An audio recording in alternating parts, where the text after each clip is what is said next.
আমরা আমাদের অনেক সিন্ডিকেট চলছে। ঢাকা বিশ্ববিদ্যালয় একটা ভালো আকারের সিন্ডিকেট চালাচ্ছে, যেখানে আমাদের ক্লাসরুমগুলোতে 30 থেকে 40 জন স্টুডেন্ট বসতে পারে, সেখানে তারা 300 বা 400 জন করে প্রত্যেক ডিপার্টমেন্টে ভর্তি করছে। এর বিরুদ্ধে আমরা আজকে গেছিলাম ভিসির ওইখানে। তো ভিসি ওখানে যাওয়ার পর আমরা যখন বলি যে নেগেটিভ মার্ক অ্যাড করতে হবে এবং সিট সংখ্যা কমিয়ে সিন্ডিকেটটা কমাতে হবে, তখন তারা আমাদের অপমান করে আমাদের সিনিয়র কিছু ভাইরাস ছিল তাদেরকে বের করে দেয়। এর বিরুদ্ধে আজকে আমরা আন্দোলনে আসি।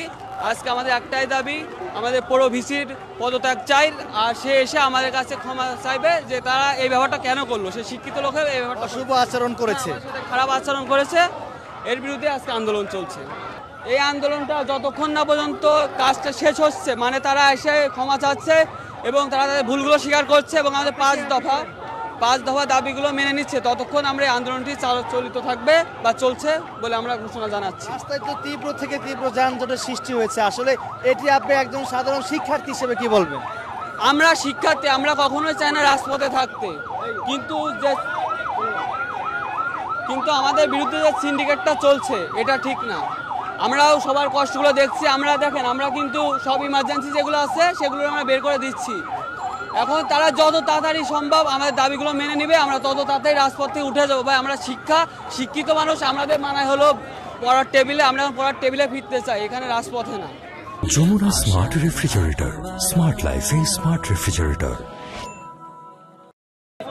দর্শক, আমরা এই মুহূর্তে রয়েছি সায়েন্স ল্যাব। আপনারা দেখতে পাচ্ছেন এখানে 7 কলেজের শিক্ষার্থীরা কিন্তু অবস্থান নিয়েছেন। দেখতে পাচ্ছেন তাদের এখানে অবস্থান নেওয়ার ফলে এই যে সড়কগুলোতে কিন্তু তীব্র থেকে তীব্র যানজটের সৃষ্টি হয়েছে এবং ডক্টর মামুন আহমেদের অশুভ আচরণের প্রতিবাদে তারা শিক্ষার্থীরা আসলে বলছিলেন যিনি আমাদের সাথে অশুভ আচরণ করেছে তার এখানে আসতে হবে এবং ক্ষমা চাইতে হবে, তারপর আমরা এই স্থান ত্যাগ করব। তারা কিন্তু এমনটি কিন্তু আমাদেরকে জানাচ্ছিলেন। আমরা আরও কয়েকজনের সঙ্গে কথা বলার চেষ্টা করবো। দর্শক, লাইভটিকে কোথা থেকে দেখছেন কমেন্টে জানাতে পারেন, লাইভটি সবাই শেয়ার করে দিতে পারেন। এই মুহূর্তে রাজধানীর সায়েন্স ল্যাব কিন্তু এক পর্যায়ে উত্তপ্ত বা উত্তাল রয়েছে।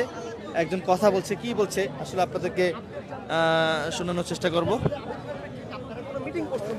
আপনাদের কোনো পদক্ষেপ নিয়েছেন কিনা, কিন্তু উনি আমাদের সাথে এমন ব্যবহার করলো যে আমাদের দেখে মনে হলো ছাত্রলীগের কোনো ক্যাডার আমাদের সাথে আচরণ করতেছে। এটা কোনো কথা? মানে একজন প্রভিসি তিনি সিট থেকে উঠে ডিরেক্ট বলতেছে এই গেট আউট।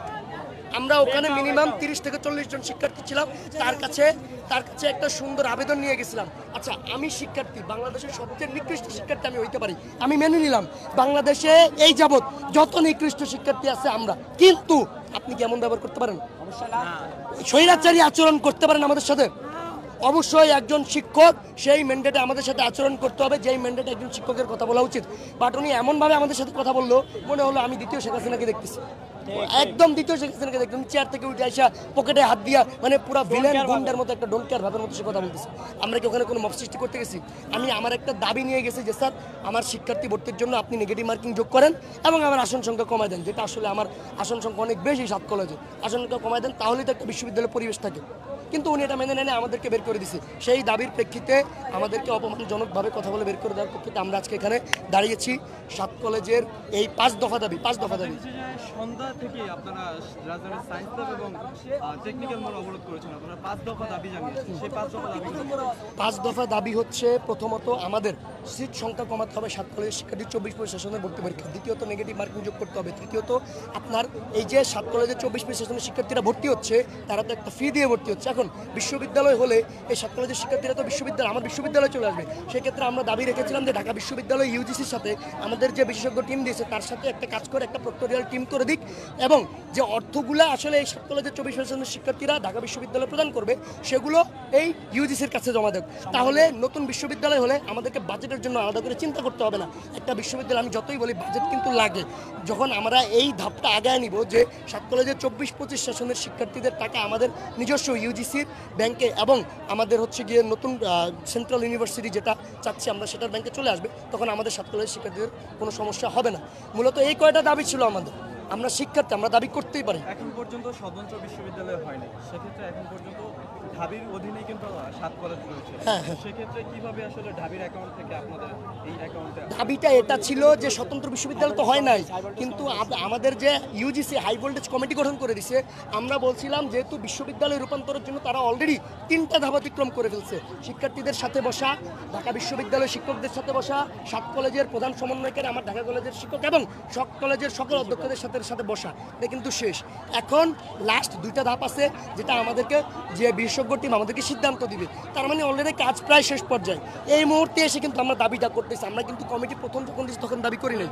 এই মুহূর্তে আমরা যখন দাবিটা করতেছি যে যেহেতু কাজ শেষ পর্যায়ে, বিশ্ববিদ্যালয় হয়ে যাচ্ছে, আপনারা ওই ইউজিসির কমিটির সাথে সমন্বয় করে এই পরীক্ষাটা নেন, আমরা যেটা যাচ্ছি সেটা করেন।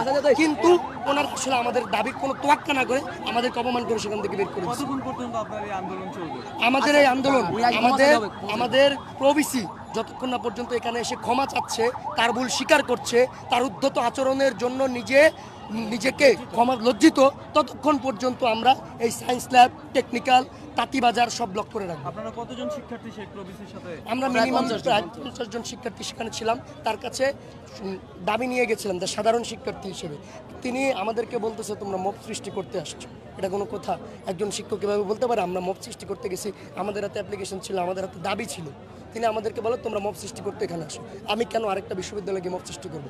যেহেতু আপনারা আমার লিগ্যাল গার্ডিয়ান বলা চলে, যেহেতু 7 কলেজ ঢাকা বিশ্ববিদ্যালয়ের অধিভুক্ত, তাহলে আমার তো ওখানে যাওয়া লাগবেই, স্বাভাবিক ব্যাপার। আপনি আমাকে দেখে বলবেন যে মব সৃষ্টি করতেছি, এটা তো সম্পূর্ণ স্বৈরাচারী আচরণ। সেজন্য তাকে ক্ষমা চাইতে হবে। যদি তারা ক্ষমা না চায়, আমরা 7 কলেজের শিক্ষার্থীরা ঢাকা বিশ্ববিদ্যালয়ের যে ভর্তি পরীক্ষা আছে ভবিষ্যতে, একটা অলরেডি ক্ষয় ইউনিটের পরীক্ষা শেষ, বাকি পরীক্ষাগুলো তো 7 কলেজে সিট পড়বে। যদি তিনি তার উদ্ধত আচরণের জন্য অনুতপ্ত হয়ে ক্ষমা না চান, আমরা 7 কলেজে তালা ঝুলিয়ে দেবো, ভর্তি পরীক্ষা দিতে দেবো।